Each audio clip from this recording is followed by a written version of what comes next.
BBC gahuza miryango ivugira i Nairobi kuri metero 19:31 ku mirongo ya FM mu biyaga bigari no kuri interinete kuri bbcgahuza.com.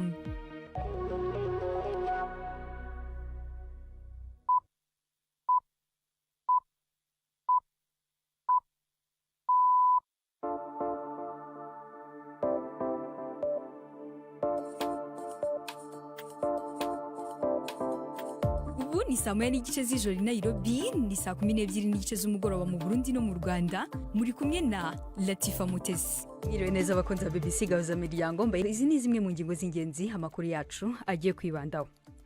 Mu Burundi leta yemeye ko abarimu benshi bari kuva mu bihugu bari kureka akazi bakajya gushaka ubuzima handi harimo no mu bindi bihugu. Naho mu Rwanda banki nkuru iherutse kuzamura igipimo cy'inyungu fatizo kiva kuri 3.75% kwijana kigera kuri 7.25% kwijana. Ese ibi byabisobanuye iki?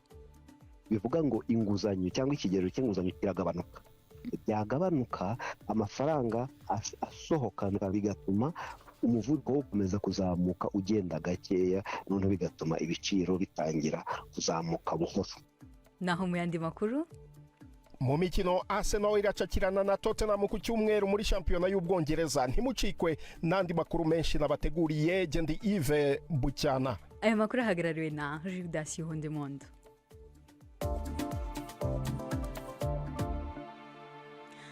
Mbere yo gutangira amakuru twabateguriye ku buryo burambuye, Chansar n'aya makuru hagezwe hirya no hino. Sentare nkuru ya Leta Zunze Ubumwe za Amerika yaneguye cyane politiki y'amatagisi y'ubudandaji mpuzamakungu ya Perezida Trump mu ngingo yemejwe n'abacamanza 6-3 ko yarengeye ububasha yari afise. Abacamanza babujije ikoreshwa ry'itegeko ryagenewe ibihe bidasanzwe ariko rikoreshwa na Trump mu kuduza amatagisi y'ibihugu bitari bike. Binuganurwa ko ayo matagisi yongereje mu bubiko bwa leta amafaranga atari munsi y'imiliyaridi 175 z'amadolari. Politiki ya Perezida Trump yatumye habaho kutumvikana n'ibihugu bafitanye imigenderanire mu by'ubudandaji, igira ingaruka ku masoko mpuzamakungu kandi iteza uruhombo rudandazwa mpuzamakungu. Sentare ya gisirikare yo muri Cameroon yacira urubanza rwo gufungwa abasirikare 3 hamwe n'umwe wo mu bagezi ba nabi kubera uruhara rwabo mu kwica abasivile 21 mu karere k'uburengero kavuga icongereza muri ico gihugu.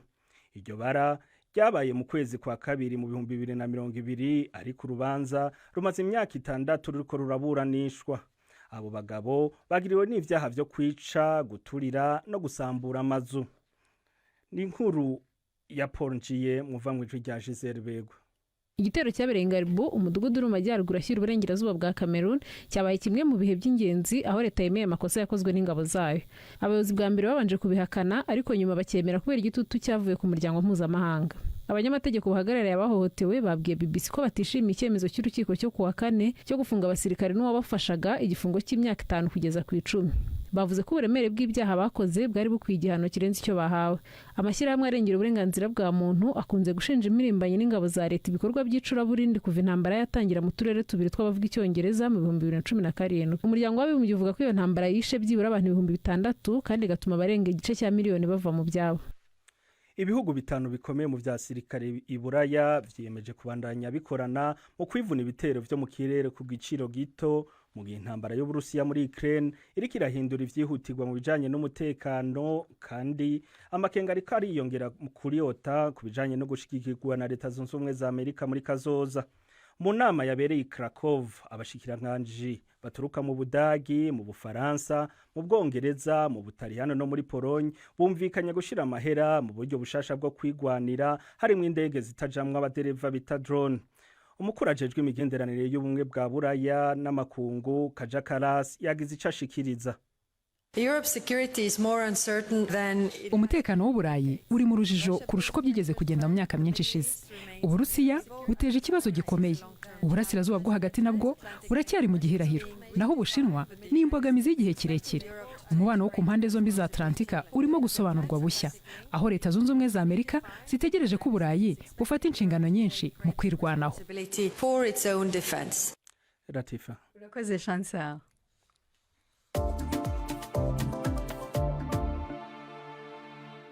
dutangiye n'aya makuru ku buryo burambuye. mu Burundi minisiteri ishinzwe uburezi yarayemeye ko abarimu benshi bari kuva mu kazi bakajya gushaka ubuzima ahandi harimo no mu bindi bihugu. Ibi byari bimaze iminsi bivugwa cyane ariko nta mibare izwi y'abamaze kugenda yari yatangazwa.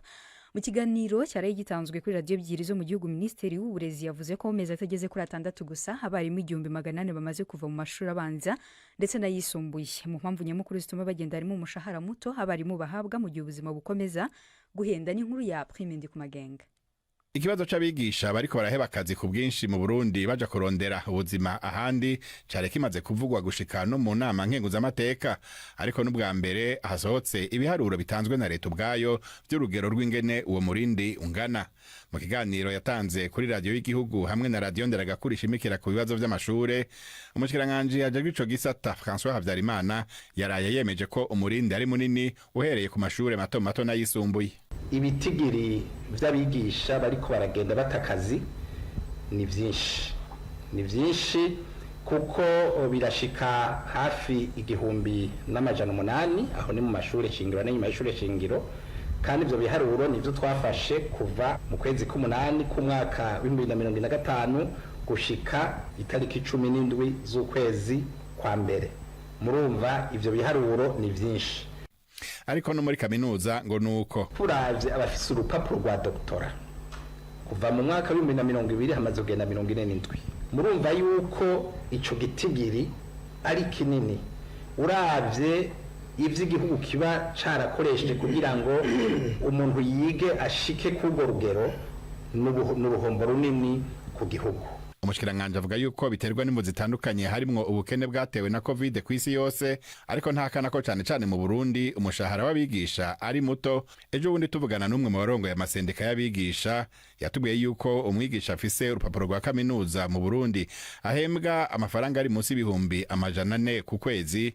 Ufatiye ku rugero rw'ingene ibintu bigurwa muri iyi minsi hovamwo ibiro birenga gato 50 vy'umuceri. Kandi umushikiranganje w'u Burundi ajeje inyigisho François Havyarimana avuga ko leta muri iki gihe ataburyo ifise bwo kuduza iyo mishahara. Mu majambo make rero nk'umushikiranganje iyaba uburyo bwari buhari nukuri vyari bikenewe yuko mwigisha adugirizwa agashahara. Mugabo muri bino bihe turimwo jewe sinibaza yuko leta ifise uburyo bwo kuduza imishahara. Ibyo abarundi baja kurondera ubuzima hanze muri iyi myaka ntibivugwa mu gisata c'abarimu gusa, n'abaganga bamaze igihe bagenda ku bwinshi hatavuzwe urwaruka ruja na cyane mu bihugu vya Afrika nka Zambia, Kenya, Malawi no mu bihugu vy'Abarabu. Bigezaho umwe mu bihweza ibintu n'ibindi asanga Uburundi buriko baratakaza umutahe ukomeye cyane mu mushinge w'iterambere ry'igihugu. Ni mu gihe leta ifise imbona kazoza yuko mu myaka 15 iri imbere Uburundi bwoba busigaye ari igihugu cifashe, mu myaka 20 kurikiranaho kikaba igihugu giteye imbere. Dukomereje mu Rwanda, banki nkuru y'iki gihugu iherutse kuzamira igipimo cy'inyungu fatizo kiva kuri 3.75% igera kuri 7.25% mu rwego rwo kugabanya izamuka ry'ibiciro rikomeje kugaragara mu gihugu. Imibare igaragaza ko mu gihembwe cya kane cy'umwaka wa 2025 umuvuduko w'izamuka ry'ibiciro wageze kuri 7.4% uvuye kuri 7.2% mu gihembwe cya gatatu.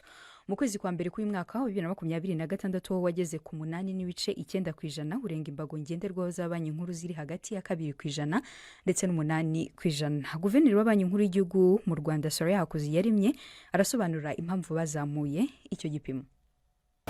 And so in view of more persistent inflationary pressures and an upward revision of the inflation outlook, mu rwego rwo guhangana n'igitutu cy'izamuka rikomeje ry'ibiciro ndetse no gusubiramo ibijyanye n'uko ibiciro bishobora kugenda mu gihe kiri imbere, komite ishinzwe politike y'ifaranga yafashe icyemezo cyo kuzamura igipimo cy'inyungu fatizo cya banki kikava kuri 6.75 kikagera kuri 7.25%.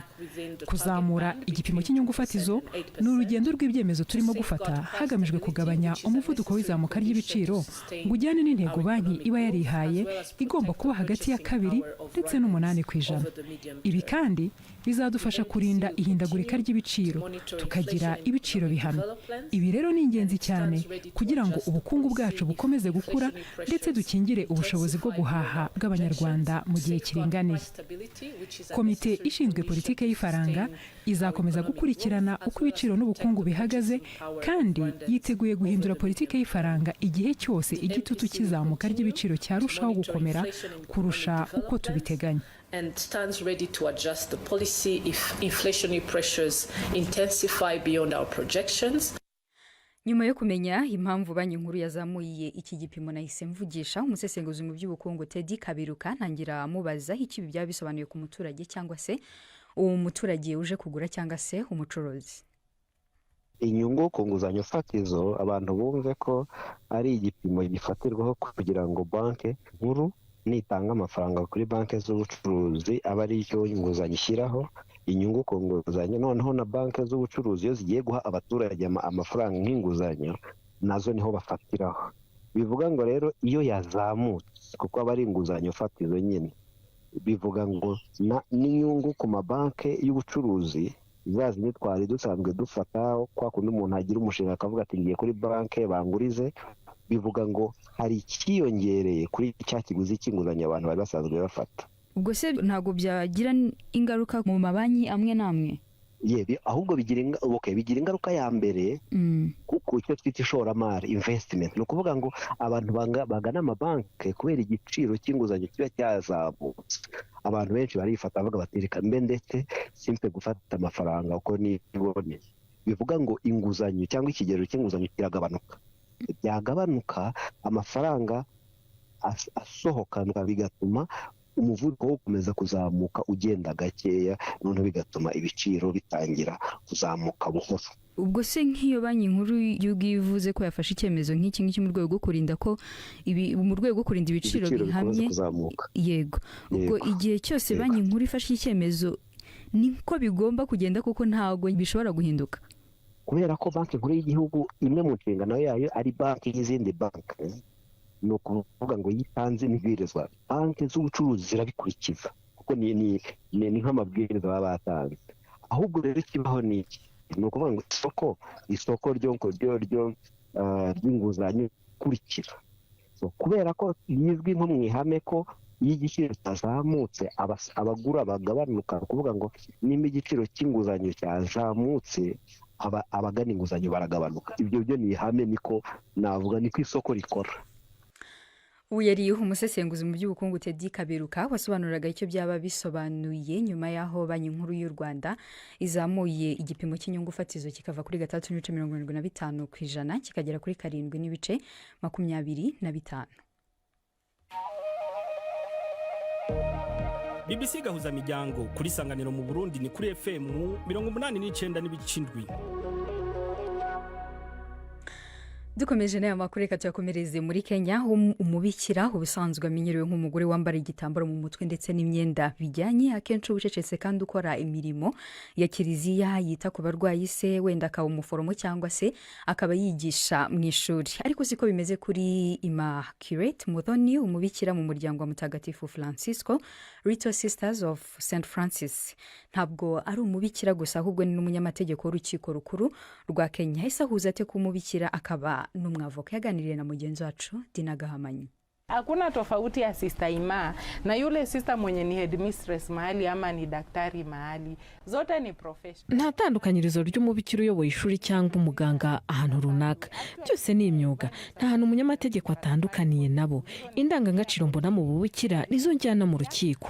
Iyo urebye mu bubikira twigisha ko Imana ari urukundo, kutabogama, nturebe uruhande rumwe. Iyo tugiye mu rukiko rero kugira ngo ubutabera bugerweho bisaba ko tutabogama.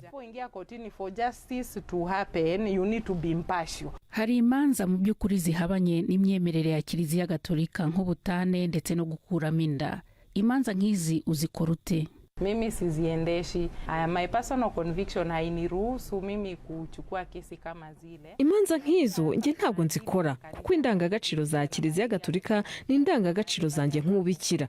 Ntibyakunda ko nakora imanza nk'izi. iyo uje unsanga nkubwiza ukuri ndakubwira nti izi manza sinzikora. Iyo ushaka ubutane gerageza kukugira inama nkakubaza impamvu ushaka gutandukana n'umugabo, ndakubwira nti genda uzane nawe turebe niba mutababarirana. Ntazo nkora rwose. Nione kama ni vitu mnaweza sameheana, mimi sifanyi kabisa. Hari igihe uwo muburana nk'avoka usanga ari we ufite icyaha, umwunganira gute nk'avoka w'umubikira? Sasa unapokuja kwangu na pengine hapa ndipo utapata kuna uje unsanga nibwo wabona itandukanyirizo riri hagati yanjye nk'umubikira w'umwavoka n'undi mwavoka usanzwe. Ngiye nkubwiza ukuri nta ni wowe ufite icyaha, aho kujya mu rukiko gutakaza umwanya wabyihorera. kupotezeana muda pale. Tumenyereye kubona mu nkiko bavoka n'abandi banyamategeko rimwe na rimwe barakara bakakubita n'ameza, cyane cyane iyo hari ikintu kibarakaje. Ese wowe uritonda nk'uko tukubona cyangwa se nawe urarakara? Anakuwa mkali. Kuna vile hari uburyo nyine tuba tugomba kwitwara mu rubanza, ntago warakazwa na buri kantu ngo honda ameza. Ariko iyo ubonye situation ugasanga ari mbi urarakara. Yego nanjye bijya bimbaho, bihinduka mu rukiko bitewe n'umukiriya duhanganye n'umutangabuhamya n'uburyo urubanza rwe ruteye. na vile kesi ilivyo. Mbe iyo uri mu rukiko bagufata bate? Kuko ntabwo tumenyereye kubona umubikira mu rukiko.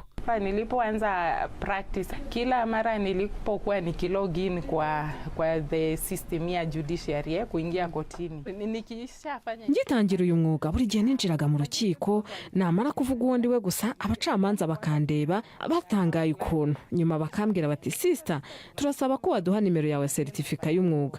Ndaseka, arambaza ati se kuseka?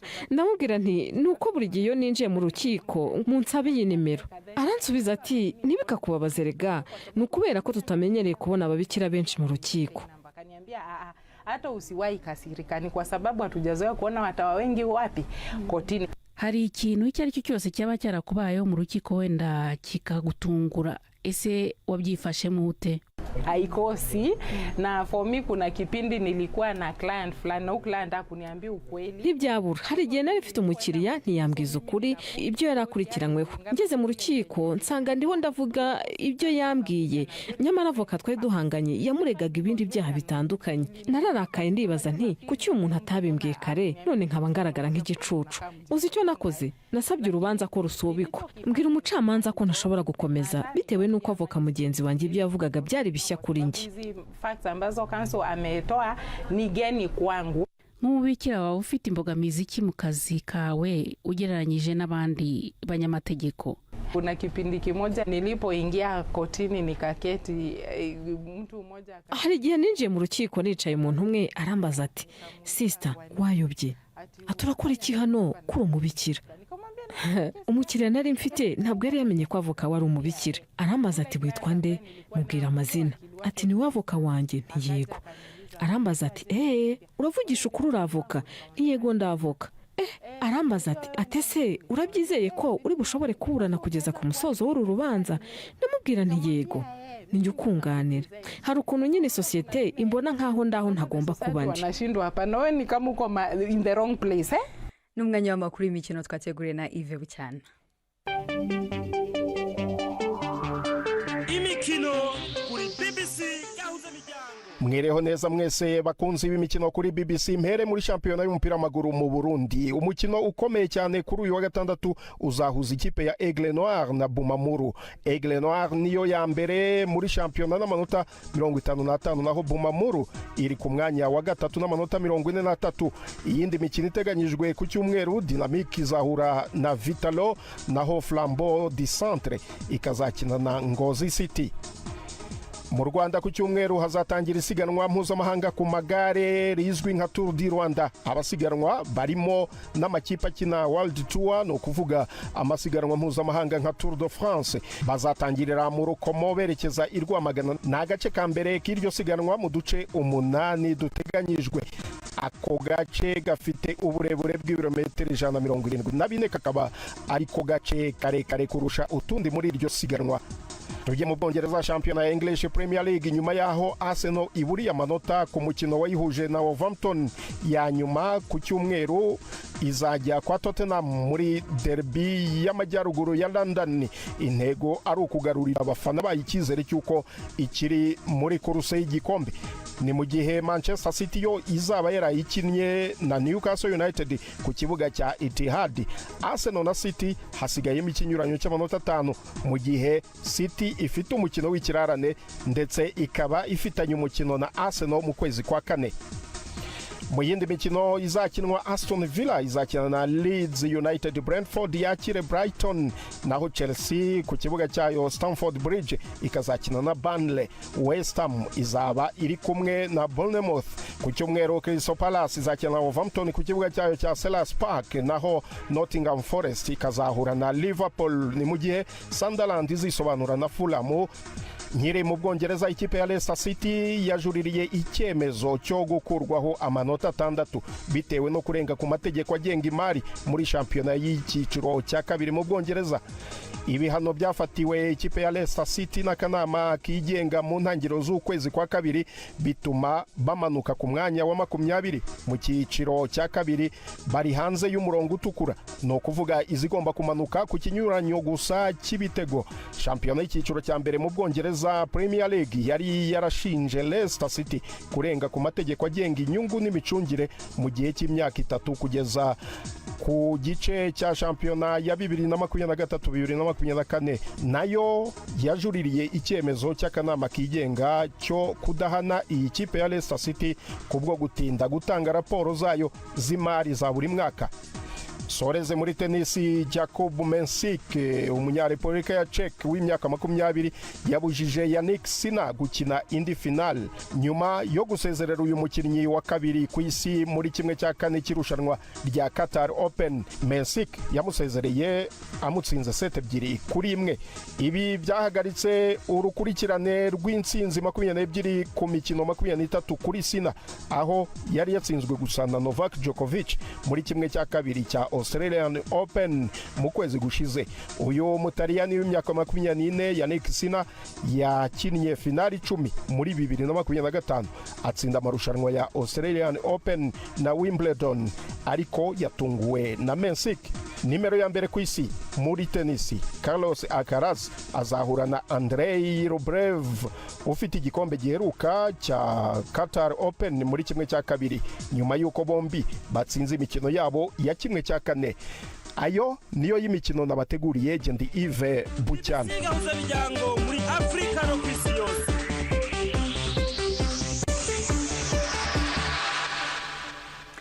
Mugenzi wacu Yves Bucyana arakoze cyane. Mu kiganiro Imvo n'Imvano cyo ku munsi w'ejo tuzabagezaho amateka ya Orchestre Impala, aho uyu mwaka yizihiza yubile y'imyaka 50. Impala zakoze izina muri muzika nyarwanda mu gihe cy'imyaka kugeza ubwo zihimbirwa n'izina zihimbirwa n'umugani ngo nta cyabuza impala gucuranga. Ese waruzi aho uwo mugani waturutse?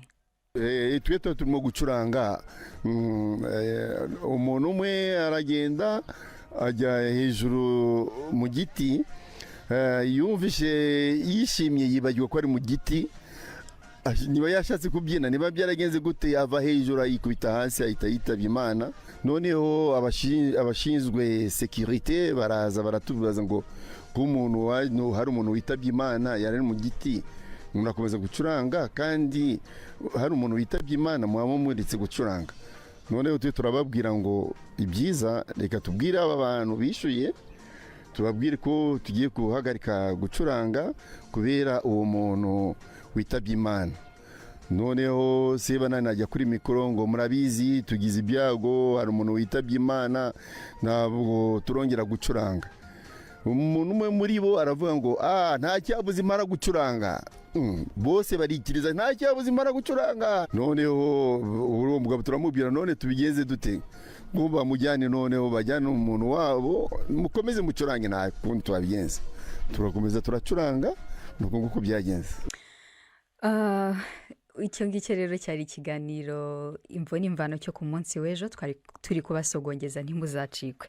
Dukomeje mu kiganiro Baza Muganga cyo kuri uyu wa gatanu, tugiye kubagezaho igice cya 2 cy'ikiganiro ku ndwara ya vertigo, uburwayi butuma umuntu agira isereri ariko by'umwihariko iturutse ku matwi. Mugenzi wacu Yvette Kabatesi yaduteguriye iki kiganiro ku buryo burambuye.